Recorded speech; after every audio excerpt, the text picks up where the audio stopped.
Ya pemirsa, apa yang ada di benak Anda ketika mendengarkan kata Kota Batu? Pastinya kota wisata, kota agropolitan, dan kemegahan alam serta pertanian. Kota dingin namun hangat akan keramahan warganya. Kota yang asri dan lestari karena lingkungannya dijaga dan terawat pasti. Di momen ke-20 ulang tahun Kota Batu, kami akan mengajak Anda secara lebih dekat melihat permasalahan pariwisata yang ada di Kota Batu. Saat ini Anda menyaksikan News Focus bersama saya Elfrina Rahma.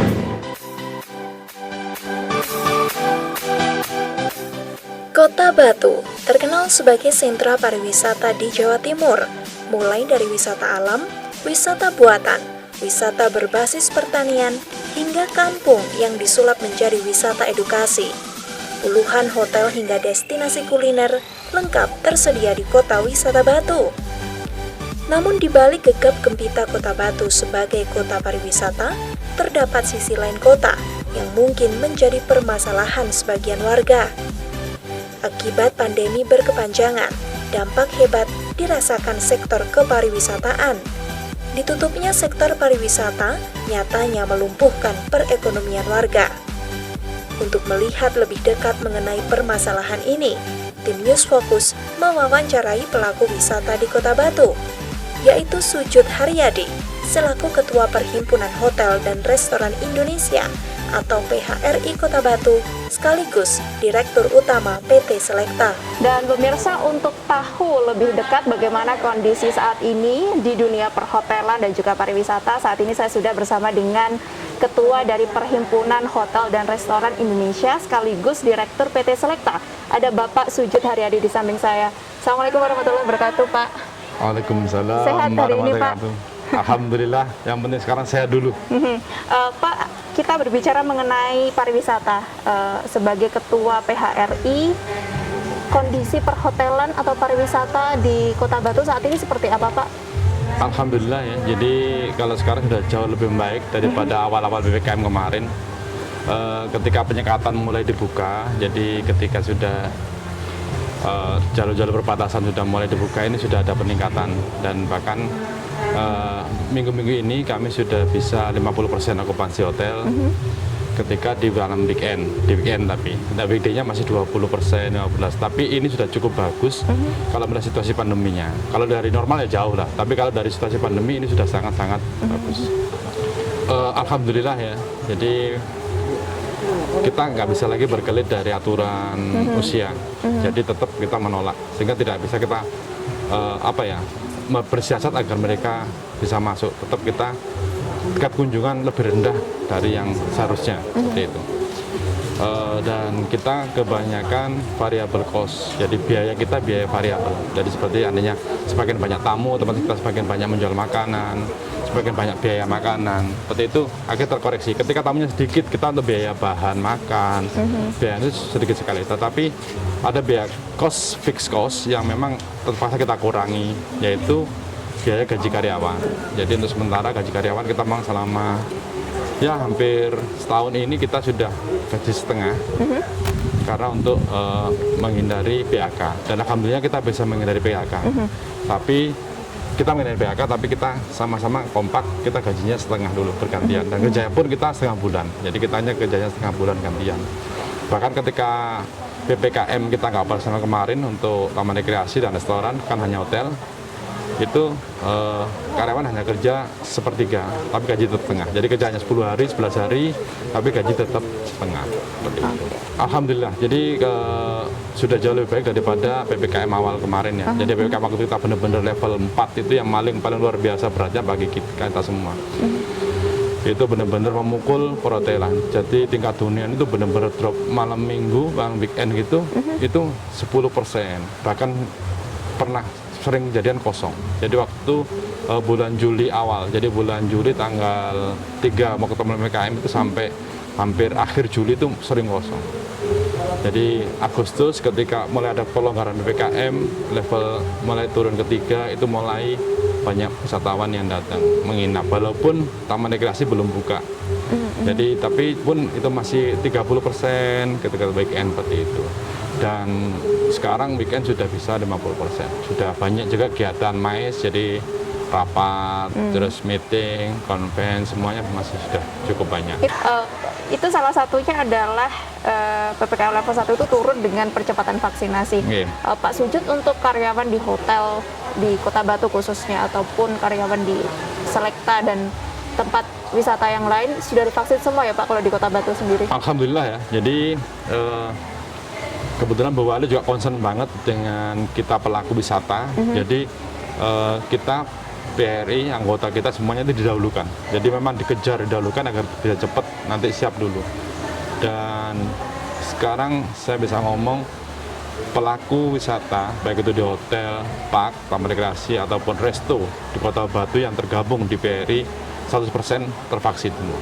Kita push ke teman-teman semua bahwa kita gaungkan bahwa Batu ini aman dikunjungi. Jadi teman-teman di PRI namanya bahwa kita safe banget dikunjungi. Kita prokesnya bagus, kita ada jaga jarak, kita menyediakan wastafel begitu banyak tempat cuci tangan, kita ada hand sanitizer di mana bertebaran, terus kita ngecek suhu badan setiap orang yang datang, terus sekarang aplikasi peduli lindungi, jadi kita benar-benar tracing semuanya.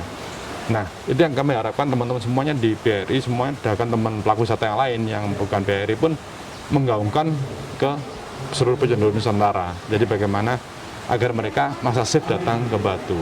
Jadi kita ada tanggung jawab sosial, bukan hanya mencari duit, gimana duit datang, tapi bagaimana kita menjaga kesehatan mereka dan kesehatan kita sendiri juga. Dan bahkan kita sekarang bisa promo semua hotel di Batu bahwa kita sudah divaksin 2 kali, 100% sudah divaksin 2 kali. Pak, harapannya Pak di ulang tahun Kota Wisata Batu ke-20 dari Pak Sujud, Direktur PT Selekta sekaligus Ketua PHRI, apa Pak Sujud? Semoga lah tahun ini kita bisa lebih baik lagi dari tahun kemarin, dan tahun depan bisa lebih baik lagi, dan semoga benar-benar tahun depan itu pandemi ini bisa benar-benar turun banget, dan satu harapan aja, tidak ada penyekatan. Sekali lagi tidak ada penyekatan, prokesnya aja yang diketatkan. Terima kasih banyak Pak Sujud Haryadi atas waktunya, dan demikian pemirsa wawancara saya bersama dengan Direktur dari PT Selekta sekaligus Ketua dari Perhimpunan Hotel dan Restoran Indonesia, Sujud Haryadi. Setelah mewawancarai Sujud Haryadi selaku Ketua PHRI Kota Batu, selanjutnya tim News Focus mewawancarai Manajer Marketing Jawa Timur Park Group, Titi S. Arianto, untuk membahas tentang kondisi pariwisata Kota Batu lebih mendalam. Berikut wawancara selengkapnya. Dan pemirsa, saat ini saya sudah bersama dengan pelaku wisata. Beliau adalah Manajer Marketing dari Jatim Park Group, ada Ibu Titi S. Arianto. Selamat siang Bu Titi, apa kabar? Selamat siang, kabar baik. Alhamdulillah. Bu, kita hari ini berbicara mengenai pariwisata Kota Batu, karena sebentar lagi mau 20 tahun Kota Batu, tapi terkait dengan PPKM Bu yang masih level 3 kalau Inbendagri. Situasi atau kondisi di Jatim Park sendiri seperti apa saat ini wisatanya? Di Jatim Park Group ya, di 20 tahun Kota Wisata Batu ini termasuk hal yang cukup memprihatinkan, sangat memprihatinkan menurut saya, karena kita tahu sendiri sejak PPKM di bulan awal Juli ya, sampai dengan Oktober ini kita masih tutup. Ada beberapa wahana, salah satunya di Jatim Park 1 ini kita tutup, dan kita masih menunggu kembali kebijakan pemerintah kapan kita bisa kembali buka, karena yang kita tahu karyawan Jatim Park Group ini masih harus tetap kita hidupi mereka. Kami tidak ada rencana untuk PHK karyawan. Kami masih harus merawat kondisi, situasi, apapun fasilitas yang ada di dalam area kami. Jadi saat ini memang sangat memprihatinkan, dan kita harus bagaimana ini untuk bisa segera buka di level 3 ini. Harapan saya ya Kota Batu harus segera masuk ke level 1 ya. Harus masyarakatnya harus banyak yang sudah divaksin, kemudian termasuk anak-anak dan sebagainya, supaya kita bisa buka kembali dan ekonomi di Kota Wisata Batu bisa bangkit kembali. Untuk Jatim Park 2 sendiri, kabarnya sudah mendapatkan izin untuk uji coba buka kembali? Ya, Jatim Park 2 ini satu dari 20 destinasi wisata di Indonesia yang memang diajukan dan ditunjuk oleh Kementerian Pariwisata menjadi salah satu park yang buka selain Selekta di Kota Batu. Nah, realitanya memang kita ada pengunjung, tapi memang tidak sesuai dengan yang kita harapkan. Minimal kita sudah buka karena ada beberapa aturan yang cukup memberatkan. Di antaranya salah satunya harus sudah vaksin, vaksin minimal dosis pertama atau dosis kedua. Itu untuk pengunjung ya? Untuk pengunjung. Nah, yang paling berat buat kami adalah ada aturan dari pemerintah pusat bahwa anak-anak di bawah 12 tahun itu belum mendapatkan izin untuk masuk ke tempat wisata, terutama yang di Jatim Park 2 karena lagi uji coba.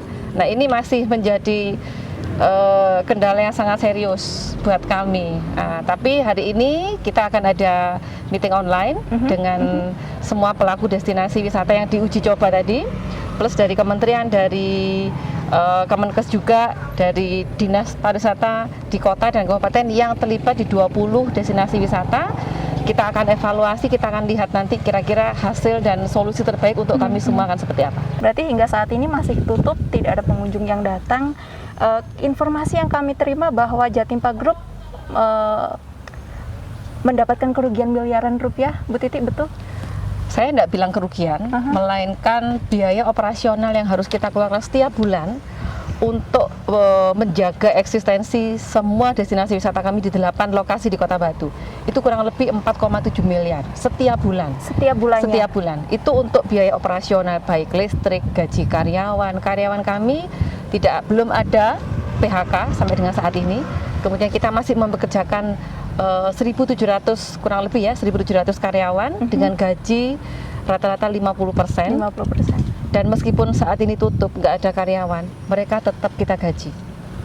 Nggak ada karyawan. Pemasukan dari mana, Bu Titi? Pemasukan, ya kita pasti dari kantong kanan, kantong kiri. Itulah kenapa saya menyampaikan kita nggak rugi, kita dalam kondisi yang akan merugi itu pasti. Akan merugi itu pasti. Karena kita nggak bisa bertahan dengan hal seperti ini. Ya, kayak misalkan nih Jatim Park 1 usianya sudah hampir 20 tahun. Kalau kita misalkan kita bicara bahwa perusahaan ini sudah BEP, itu bisa terjadi.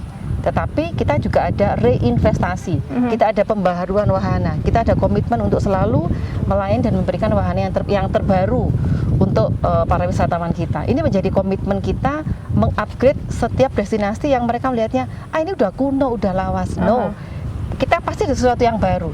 Ini yang namanya reinvestasi. Jangan lagi karyawan juga harus tetap kita upgrade, baik itu skillnya, pelayanannya, greeting dan sebagainya. Ini menjadi komitmen kita karena kita ini bergerak di layanan jasa pariwisata. Orang ingin mendapatkan hal yang terbaik pada saat mereka masuk ke tempat wisata. Ya, Kota Wisata Batu ini luar biasa di sisi destinasi pariwisatanya. Tidak hanya wisata buatan, tidak hanya komitmen Jatim Park Group untuk selalu memberikan yang terbaik untuk para pengunjungnya, tetapi juga ada komitmen dari pemerintah Kota Batu sendiri menambah destinasi wisata, diantaranya wisata desa. Nah, ini hal yang sangat positif. Belum lagi wisata alamnya sudah mulai digarap oleh teman-teman destinasi wisata alam.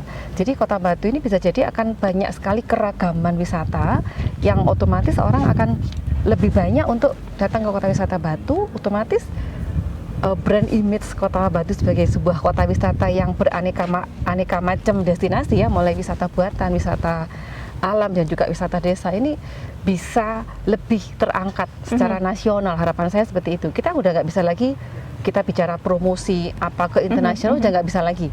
Kita hanya bisa mainnya di level nasional. Ya, betul. Baik, terima kasih banyak Bu Titi atas waktunya. Semoga hasil dari meeting online nanti hasilnya baik. Jatim Park Group segera dibuka. Terima kasih banyak. Sama-sama.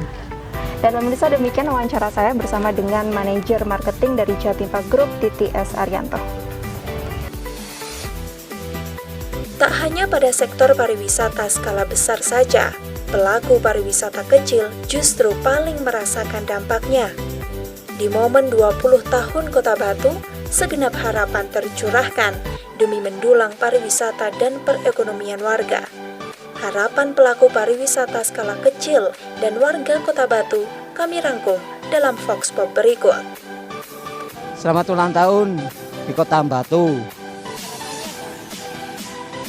Harapnya Kota Batu harus sukses, bisa buka alun-alunnya. Amin ya rabbal alamin. Harapannya